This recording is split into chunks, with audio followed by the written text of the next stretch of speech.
Hey guys, it's Chad here at Gigi's beautiful secret studio in West LA, and we're here to talk about the basic fundamentals of downward facing dog. Now, when I started out practicing yoga, this position was a nightmare for me. It was the one posture that I just regretted coming to class for. Now that my body started to open up, it's a practice or a posture that I definitely welcome anytime that the teacher instructs me to get into downward facing dog. But this comes with practice, comes with the understanding of the basic fundamentals of this posture. So for now, we're just going to come into an all fours position on hands and knees. We're going to start here because we want to focus on first our hands, the foundation of this posture. You want to focus on pressing down through your index finger and your thumb, the inner edge of your hand.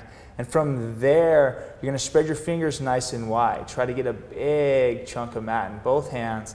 And then just tuck your toes. You're going to shift your hips up and back, keeping a slight bend in your knees as you lift your hips up towards the ceiling.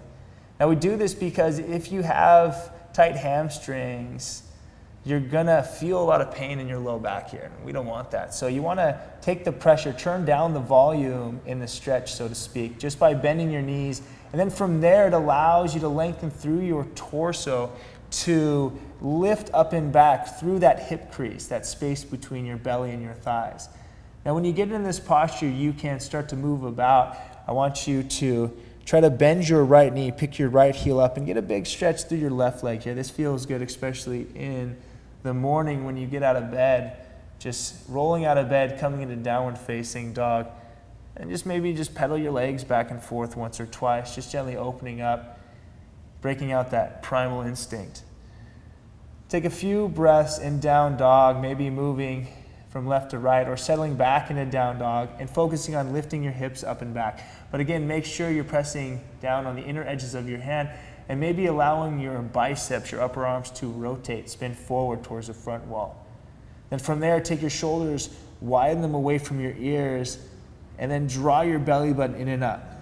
Let's take one more breath here in downward facing dog, getting a big stretch through our entire body here. And then just relax, come back to your knees.